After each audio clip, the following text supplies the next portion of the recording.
Hi, good morning and welcome to Boom It's on the Blockchain. We are here for our 60-second show, heading to 100. And today we have a special guest from Germany, Alex Kons. Hi Alex, how are you?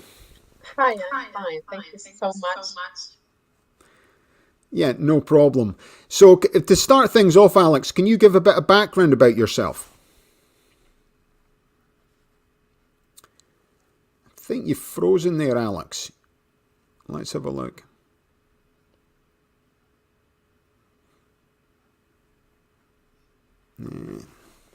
So I don't know.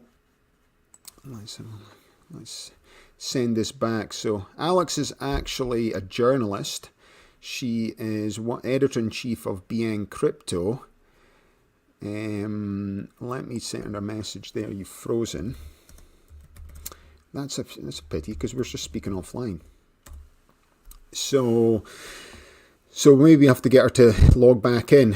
So anyway, so Alex is basically a journalist. She's based out of Germany. She is very, very interesting person. She is involved in blockchain and education as well. She was one of the early adopters into Bitcoin while she was at university.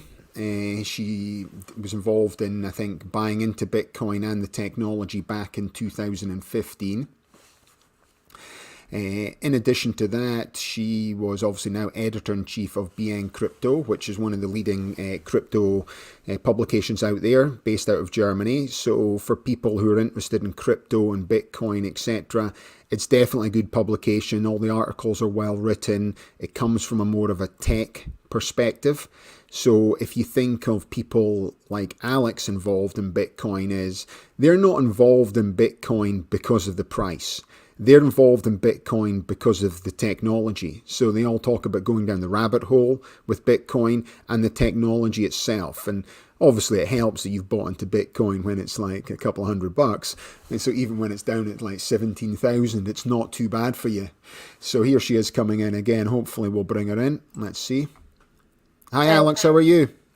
very sorry for the connectivity. Okay, let's hopefully we'll try it again just now then Alex. Okay, so just give a bit of background about yourself.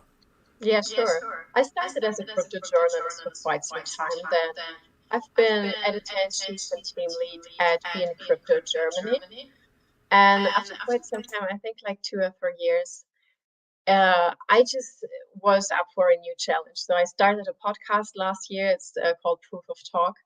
And we launched the English version just a couple of weeks ago. So that's where I'm coming from.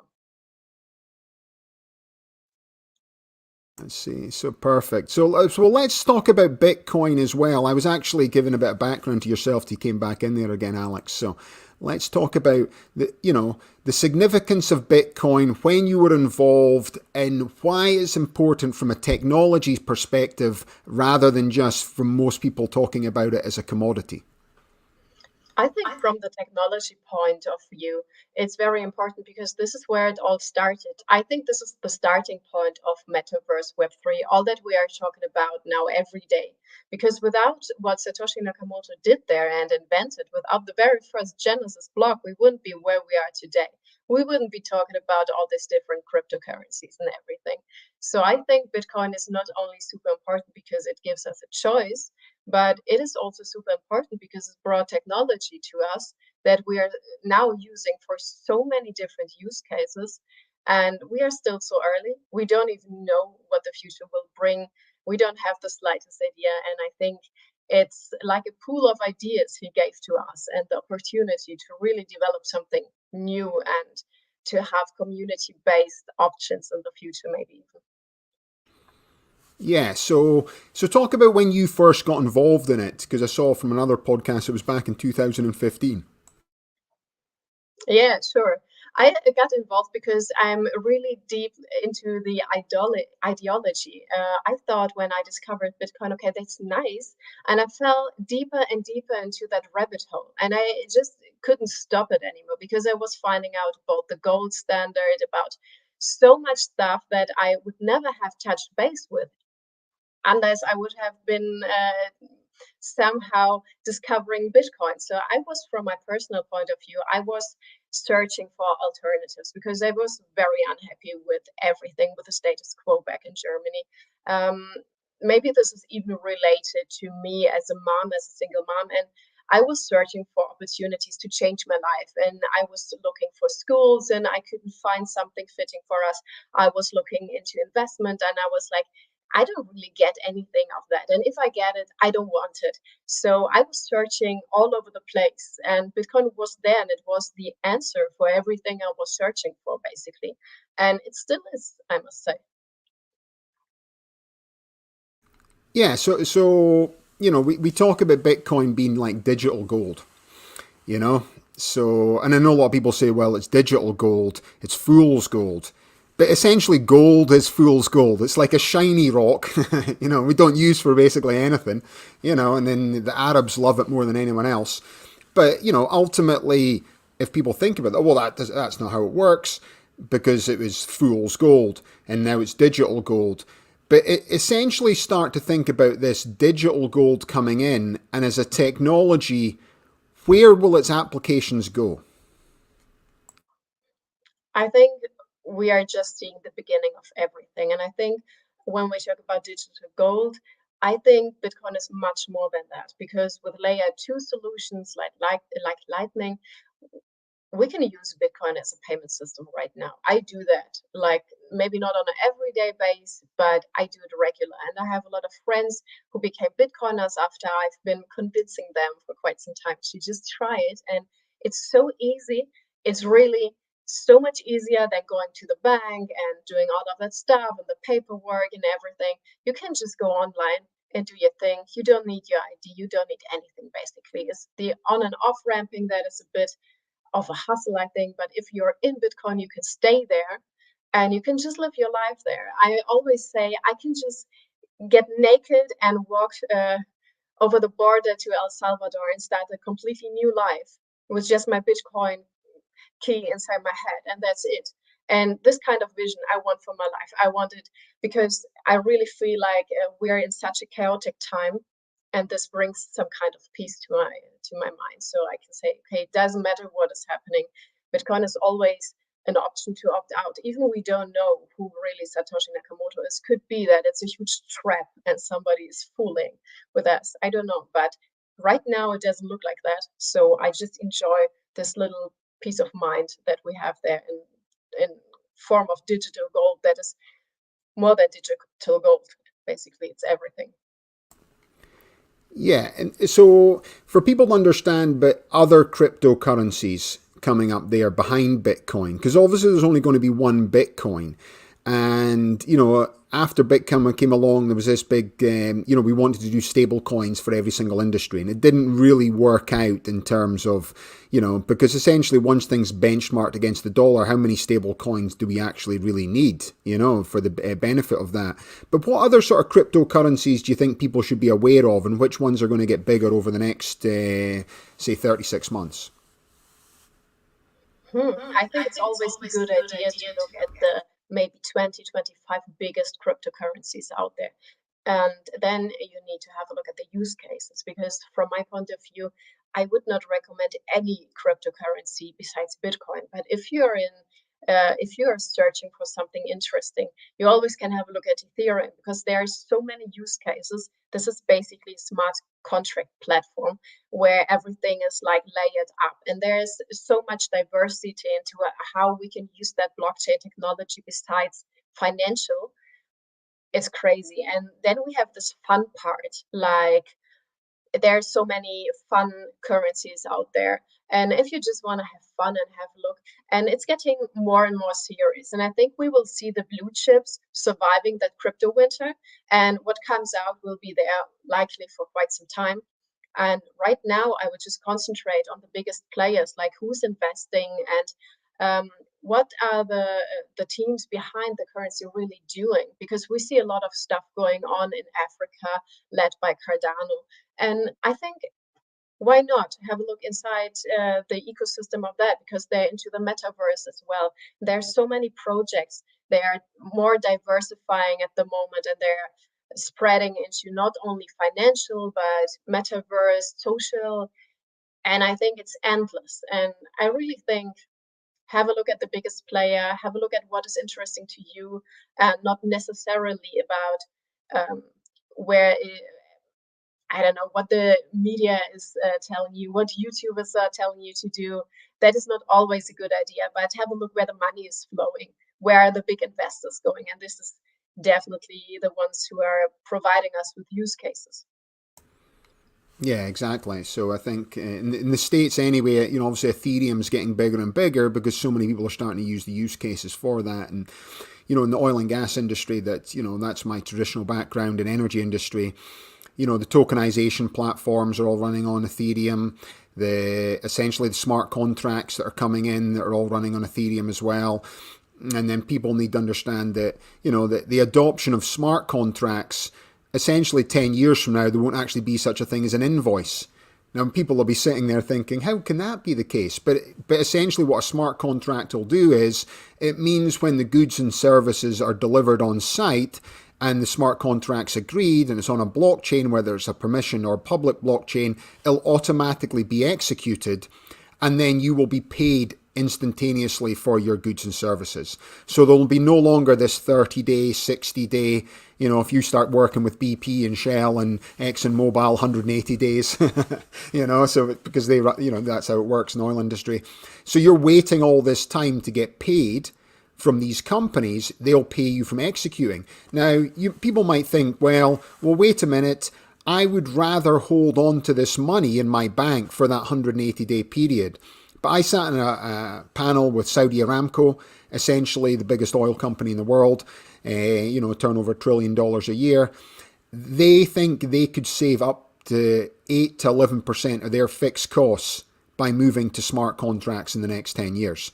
So if you're $1 trillion company and you think you're going to save 8% of your fixed costs, essentially, if you're working in administration, back-end accounting, your job's potentially on the line, or it will have to change. That's what will happen. These things will change.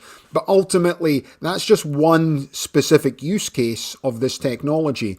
So when people start thinking about it, why is it going to come in? Well, I'm talking about one use case. You're talking about this being the start of everything and having millions of use cases. And this is why this technology isn't going to go away and it's just become mainstream from there. So if I just move on to our next topic then, Alex, let's have a look of the Metaverse, Web 3.0 and the digital economy. So can you give your background for this? Because people are starting to hear about this and hopefully Mark Zuckerberg's not going to run the whole thing. Yeah, I really hope that too. Yeah, so my background on that basically is I'm running a podcast, and my favorite subject and my favorite topic is basically Web3 and Metaverse. Not only because Mark Zuckerberg, Microsoft, and Google are investing millions into that field, but because I really think that this is a community-based approach to the next phase of the internet. So why not being like the pioneers in there and being like the opt-out option like Bitcoin, but for the metaverse, for Web3. So I'm really interested in providing educational content. So I'm following what is happening there a lot, so I can provide other people with information, tips, and anything basically for them to get started when it comes to Web3 and Metaverse. Because for some people, it's just a buzzword, but it's not anymore. We are already there. I like the term we are at Web 2.5, and this is exactly, I think, where we are. And we just need a little push here and there to get everyone going, but maybe not led by Mark Zuckerberg or big companies. Maybe this is something we can do very individually.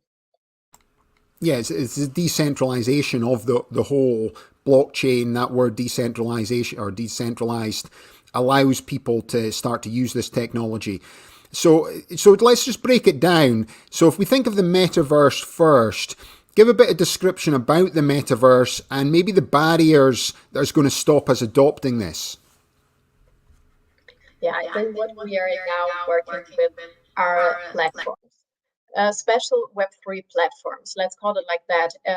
It's more like Web3 is the infrastructure and Metaverse is the place where we meet, where we are gonna go shopping, where we have a look at our vacation beforehand, before we book anything. We can go there and have a look. So it's this huge virtual world, which is not really it's not unnecessary to live in this physical world, we know, but it's a huge plus to go there because it's boundaryless and it's really open for everyone and anything. It's like this vortex we all maybe dreamed about as a kid.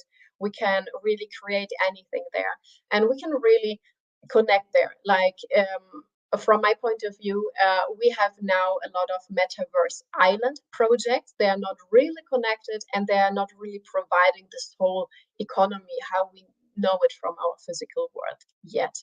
But I think this is changing because we see a lot of digital art in the metaverse. We see a lot of people starting to work in the metaverse. So it's maybe we're super, super, super early when it comes to metaverse.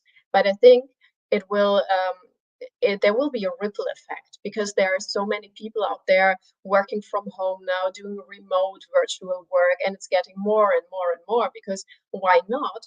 And a lot of companies are really interested in shifting into the metaverse, into the virtual digital world. So I think the hardest thing out there is maybe education, because where to start? If you're not really from the blockchain space, or maybe from technology background or software or anything like that, why should you just have a look at the metaverse? Maybe it's the fun that brings us there. Maybe it's TV, it's fashion, it's shopping. It's not even the educational part. It's not even, oh, I want to work in the metaverse.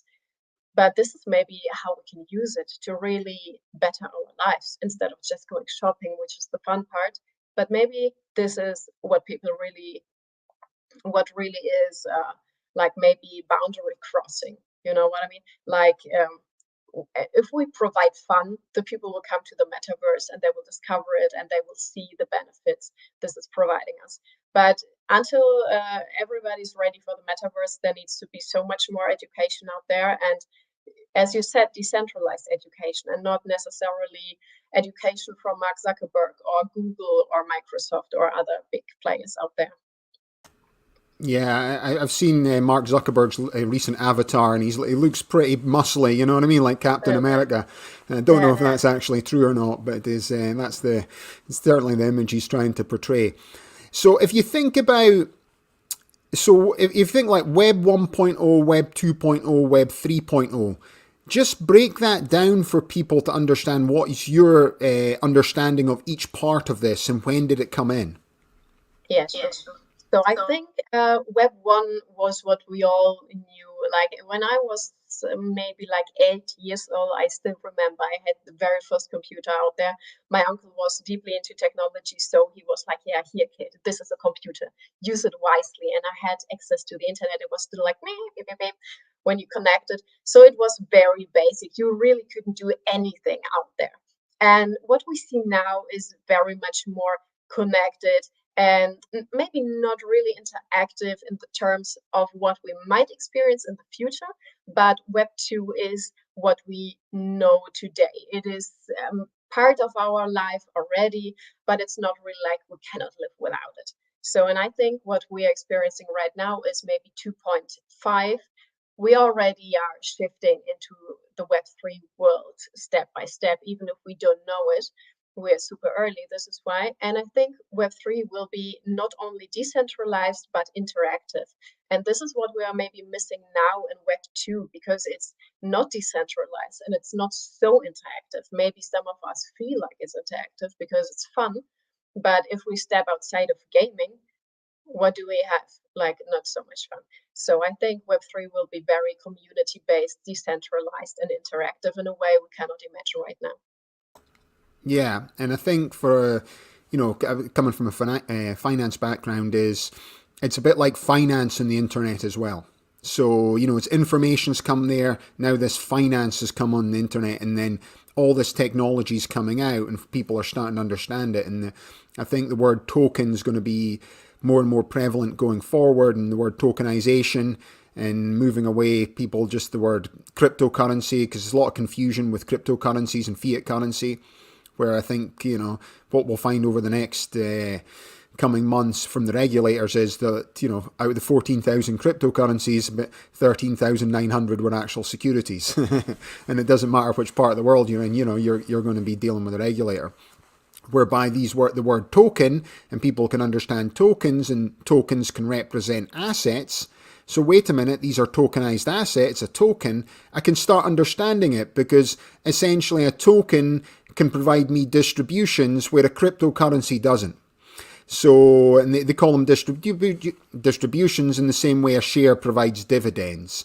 And that's going to start letting people understand. And I think it's a barrier that stopped a lot of people diving into this technology, is because they've been so confused with the word cryptocurrency, because they think of it like fiat currency. So they just want to just stick their head in the sand about every other use case of this technology. But once they get over that initial barrier, it starts to go forward. And, I say it all the time in terms of driving a car. I have no idea how a carburetor works, but I don't sit there and turn the engine thinking, is the carburetor work? How will it work? It just works. Then I drive and go from A to B. And I think the way the human mind works is we want to understand everything until we're using it.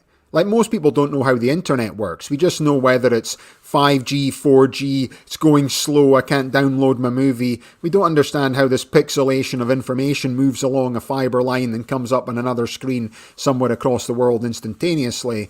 It's just we use the internet. And I think the blockchain's starting to work like that as well, Alex, in terms of now we're starting to use it. I don't worry too much technically how it actually works. I just want to use it. And it's the same with your iPhone and stuff like that as well.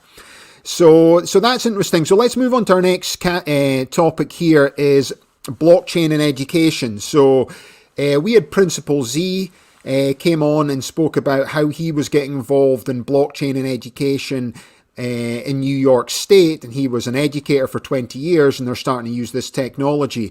But I know you're working on a very interesting project yourself with your own son as well, Alex, and what you've done. So give a bit of background in why education you wanted to change from your child, what it is you're doing different, and how you're actually growing this model. Yeah, sure. So when my child was born, I was pretty sure the first second, okay, this is the unschooling child. He was so small and tiny, and I just couldn't imagine myself giving him to school, even though I knew he would be much older by then. So we have been living in Berlin for 6 years, and within these 6 years, we visited 35 schools and a lot of democratic libertarian schools, and they weren't democratic, they weren't libertarian, they weren't free, there was nothing. It was still the old school system that already traumatized me. So I was very sure this is nothing for my son, because he's very free, and his kindergarten was a libertarian kindergarten. He could do whatever he wanted, and so I just couldn't take this away from him anymore. I really tried, but he told me every school we entered, he was like, "Oh, I hate it here. I hate it here. I feel like a slave." So I was like, "Okay." Basically, this was my dream all along, to travel the world and educate him on the go. And I really believe in, if someone is interested in something and he's not broke, or she is not broken inside and is quite healthy, this human being is gonna go for it. And I discovered that this is true. My son is going to go for whatever his interest is, where it's leading him. So he's maybe a researcher by nature, and I'm just providing the content. If he has a question, it's like, okay, I'm not a teacher. Uh, I am a teacher. I'm a German teacher, but I was like, okay, if you want to know something, I will get the resources. We have the internet. This world is full of genius people who we can ask. And so we've been traveling for quite some time. And when he got older, like maybe 7 or 8, he was 8, I felt like now he needs like the social group. And when they are younger, it doesn't matter so much. They are just happy with their mom or their dad or both.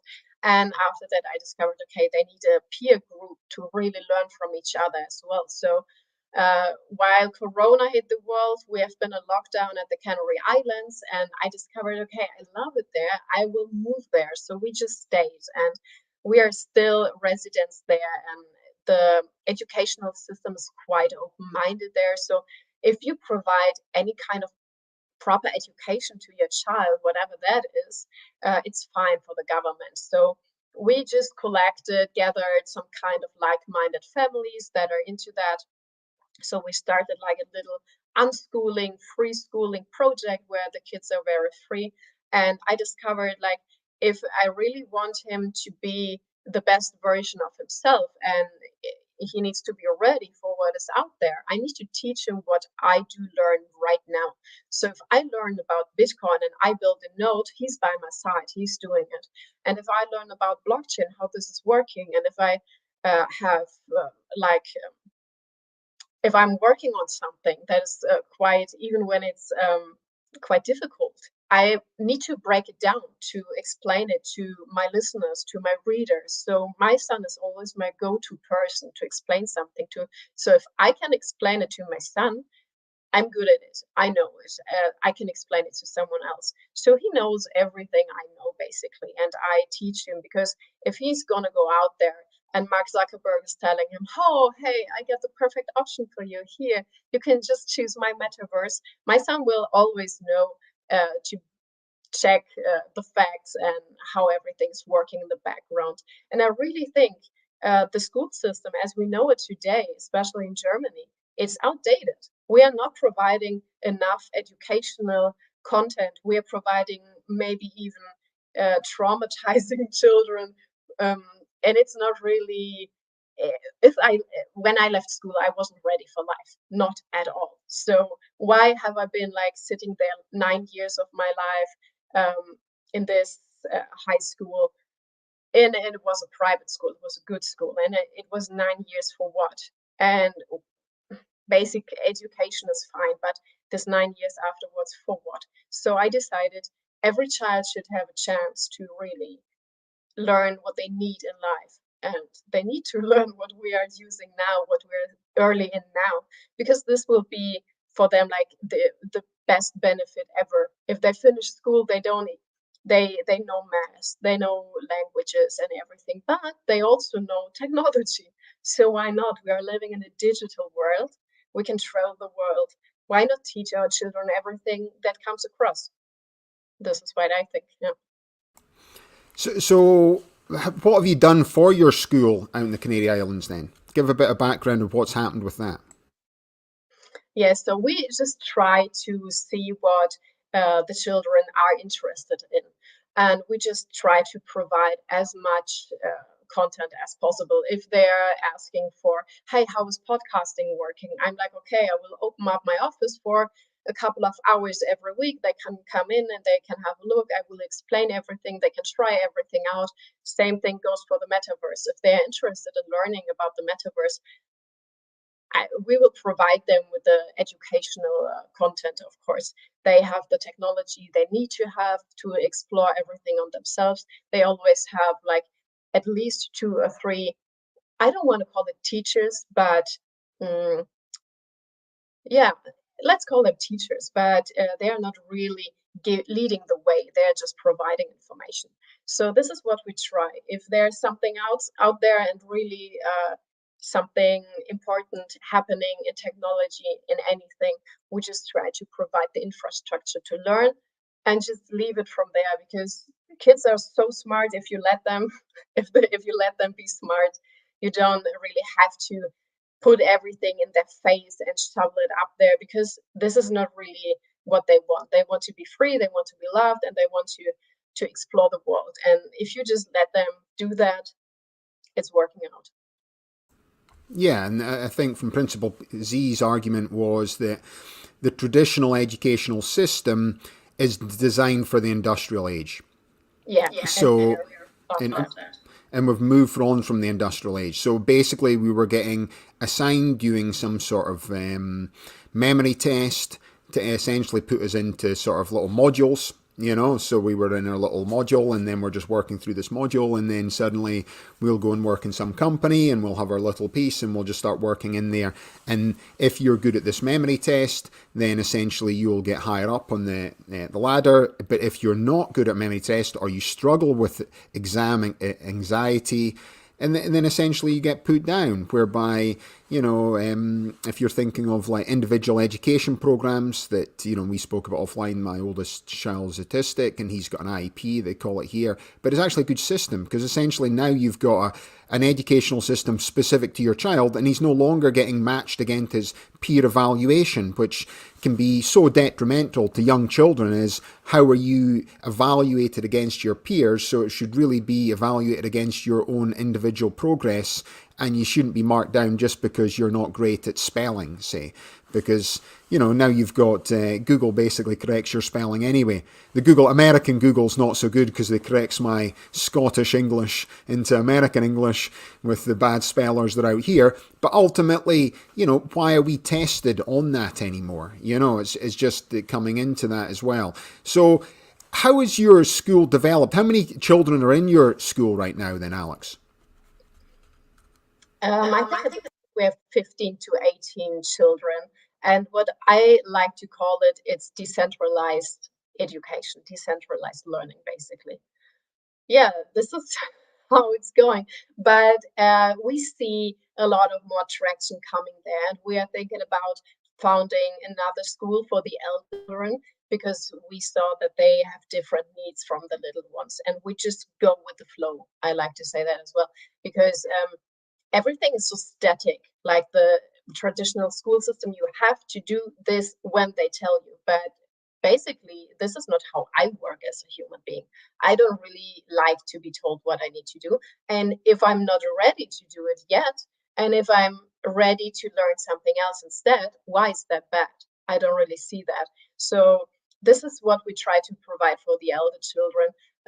More resources, more physical resources, for example, and even more input from worldwide. I really like to travel with my child to put him in different surroundings, to make him meet up with different children from all around the world, and to make him speak more English because he's fluent in German and Spanish, of course, but English is always like, nobody's speaking English there. So we try to open that up way more. We are inviting other schools with their elder children to exchange because they always have different ideas because they are growing into different cultures. So we try to keep it as open as possible, as fluid as possible. And we just try to see the children's needs really and provide so much content, maybe sometimes even too much, but they can still sort it out. And we just try to build like an educational nest where they sit in and just pick the pieces they really want. And we see it's going great because they all are able to read. They are all fluent in at least 2 languages. Most of them are fluent in 3 languages now. And they don't lack anything. They are far more educated than what is normal for their age. And they are happy and they are playing a lot, So like 50% of school day is just playing outside, building stuff they want to build and with no pressure. Yeah, that's amazing. Learning 3 languages at a young age as well. And it's also, people need to understand that, my youngest son's 7 now, and I was reading a statistic, and Principal Z was saying that 90% of the jobs that they'll be doing by the time they're in their early 20s don't even exist yet. So all this metaverse, Web3, digital economy, these jobs aren't even invented yet. So, if we're going, and that's his biggest concern, we're basically going down an educational system, creating an educational system for jobs that we used to do 30 years ago, not for the future and this future economy and this digital economy coming up. And, people might say, well, I don't believe that. But if you think about how the internet impacts your current job right now, if you said to people 20 years ago, you can basically run everything from your iPhone, then, people wouldn't believe you. But that's just the way the world is. And I think education needs to change with that, So let's, as we're bringing along, come to the end of the podcast, we noticed you've got a libertarian viewpoint. We'll obviously get cancelled for this in certain platforms over in America, but that's okay. So, but that's good that you put you're a libertarian on your LinkedIn profile. So give a bit of background, why you're a libertarian and what is your libertarian viewpoint for people to understand. Yeah, sure. When I discovered Bitcoin, I didn't know what I was basically, and I didn't care. But when I fell down that rabbit hole, and still falling, I think, I discovered that I'm really interested in free lifestyle, because I was always told what to do by the government. You need to bring your kid to school. You need to do that. You need to do that. So, and I really believe that we are, maybe not all of us, but me personally, I'm capable of doing my own decisions. I want to do that. And why not? And while seeing my child getting older and older and being very responsible, like way more responsible than normally the like grown-ups I meet, I was like, okay, maybe we're heading into a wrong direction. They're taking away so much responsibility from everyone, and maybe we need to free that up a bit. So when I was still a crypto journalist, when I started working in 2017, I had an interview with John McAfee, and he really deeply impacted me on that. And we talked for 1.5 hours, maybe, although we just did like 30 minutes of interview. And he was talking a lot about his plans and how he wants to change the world. And I was really feeling that vision. And I do not lack interest in like big ideas, but I rarely see something that I'm really burning for. But for Bitcoin, I was burning. And for what he told me, I was really burning. And I was like, I really want to see the world how he sees it. I really want to see that change. And he was running for president, and it was quite some time before I think he was running for president. And he was telling me about his ideas. And I felt like I want to live in the world that he is creating. So I discovered, okay, maybe I'm a libertarian. I never thought about it, but maybe this is it. And since I know that, I was able to connect to so many great people out there with the same vision, the same burning for freedom, the same burning for their own responsibility, basically, that we are born with but have been taken away. So I think that's my libertarian background. John McAfee was a huge point in there. Yeah, so when I was the chief blockchain policy advisor for Adam Kokesh and John McAfee, when we was running for the 2020 election, what was interesting about, for libertarian, when people talk about it, it's essentially, it's like, you get to live your life your way, I get to live my life my way, and as long as I don't have, some sort of detrimental effect to society, essentially I'm happy for you to live your life your way, as long as I'm happy living my life that way. And to me, that's the essence of people being libertarian. So a lot of people out there will think, well, wait a minute, that's the way I want to live my life. The problem is that when people are starting to live this individual way, to try to bring it all to one message, and I honestly, I've sat in some of the California Libertarian Party like Zoom calls, and it's like 120 people all arguing their own viewpoint. so it's going like this. So that, so it's difficult to get a consistent messaging, whereby if you think of Republican and Democrats in the US right now, the one thing with the party, I like a lot of the policies from the Republican Party, and I like a lot of the liberal policies from the Democrat Party, and I'm actually both. That's the thing that annoys people. I'm actually both. When it comes to fiscal policies, I like the Republican thinking. When it comes to a lot of the liberal and arts policies, I'm very much Democrat in my thinking there.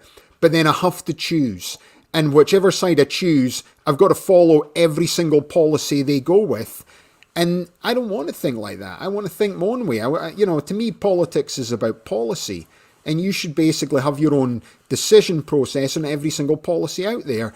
And I think that's what brought me to the Libertarian Party as well.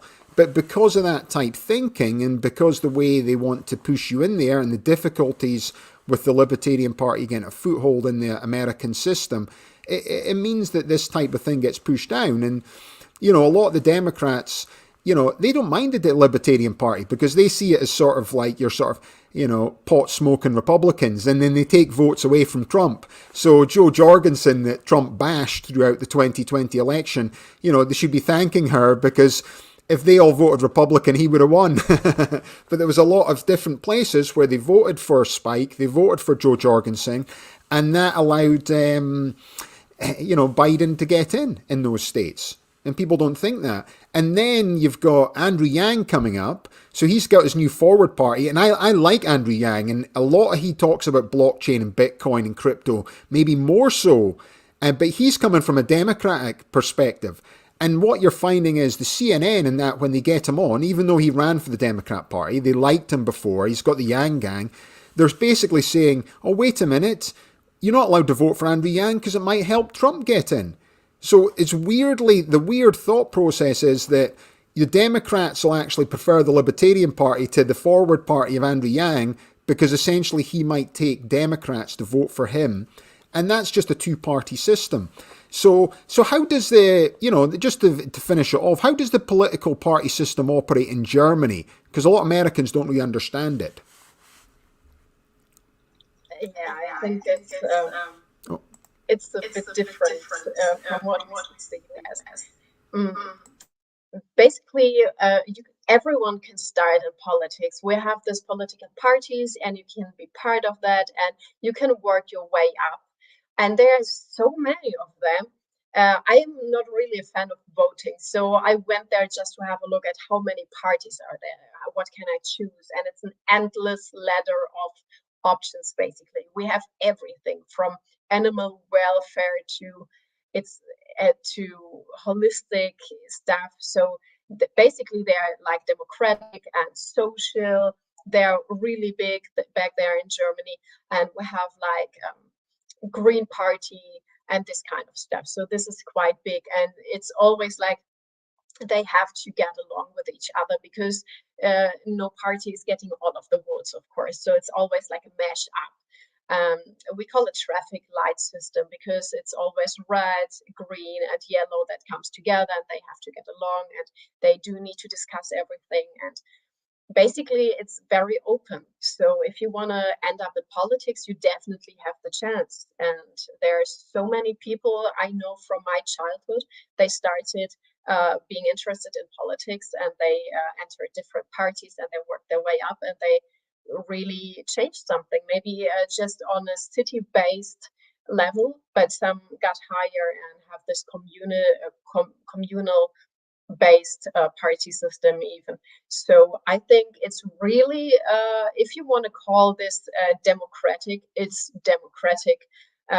Even though maybe if we want to see it in a bigger picture, I don't know how democratic politics are in general, but this is very open-minded, and everyone can be there and start a party and get votes and everything. I think, of course, it's still a hassle because you need funding and everything, but in general, it's very free. Yeah. And then, the coalition governments that work there and more free thinking, I think it's here it has to be, and the UK system's a bit like that as well, but the UK system allows other parties to come into it, whereby, when you're coming to the US and the US system, I didn't realize how difficult it is out with the two main parties. But then they're not obviously going to want to change that rule because, if you're one of the other parties, you're not going to change the rule to have like creating coalitions, etc. as well. But it allows people to see that there's other democracies working out there. And I think you're still going to get political divide, but at least you get to vote for who you want, traditionally in the UK and Germany and these places, whereby I think what's happening in America right now is, you've got the extremes in either side of the party pushing the agenda. And then from that perspective is, it's just basically pushing hate on the other guy. It's not, nobody really pushes how good Biden is and pushes how good Trump is. They just push how much they hate the other guy. So if you go to the likes of Fox News or you go to CNN, they're not really pumping on about how good their guy is. They're basically now just choosing the other guy. And then the problem is that once you're in power, you're there to be shot, and then it comes back to this same thing. So, the election's coming up again in America. They're starting to push it. I know Trump's thrown his hat back in the ring again. But, ultimately it'll just start to alienate people again based on, I hate my neighbor. Even though you go to the same schooling system, you do everything together just on, what TV channel you actually watch, whether it's Rupert Murdoch's or not, basically. So it's an amazing system. So it's good to see that there's other educational systems out there. And I think, the libertarian viewpoint is just going to get more popular and going forward, and it might be 50 years before it actually comes into fruition. But essentially, it's an interesting time for everyone out there, and as more people get involved in Bitcoin and cryptocurrency, etc., they become more open-minded into terms of what financial systems are out there and how they can change. Suddenly, their political viewpoints start to change as well. And it's just a case of and I think political viewpoints, we should have discussions. You're not going to agree with everyone on anything anyway. If it's like Netflix, it's like, there's 2 million things to watch on Netflix. Is we don't all have to watch the one thing. So why does it come to politics? We have to vote for 2 things. So I think Germany's system's definitely, it's more advanced and more inclusive than the current US system. So just to finish things off then, Alex, what would you like to finish with, and how will people get to find out more information on what you're up to? Yeah, you should definitely give our podcast a try. We are now planning season 2. We will be publishing the new episodes, I think, in February, and we will be heading to the direction Web3 and Metaverse, and have a look at what's happening in the economy next year. Mm-hmm. Excellent. So we'll put links in the show notes below so anyone can find you from there, Alex. And then obviously we'll put links to your profile on LinkedIn and other social media channels if people want to reach out to you. So, well, thanks very much for coming on the show today then, Alex. I really appreciate that. What's the weather like in Germany before we go? It's minus 11 degrees. I'm really not happy. Minus 11 for people in the US, that's about 14 degrees Fahrenheit, so it's pretty cold for anyone out there, even for people on the East Coast. Okay, well, thanks very much for coming on the show, Alex. That's been really interesting. Best of luck with your blockchain education system and your upcoming podcast. Thanks to everyone who tuned in today. You've been watching Boom It's on the Blockchain. My name's Alistair Caithness. Have a nice day.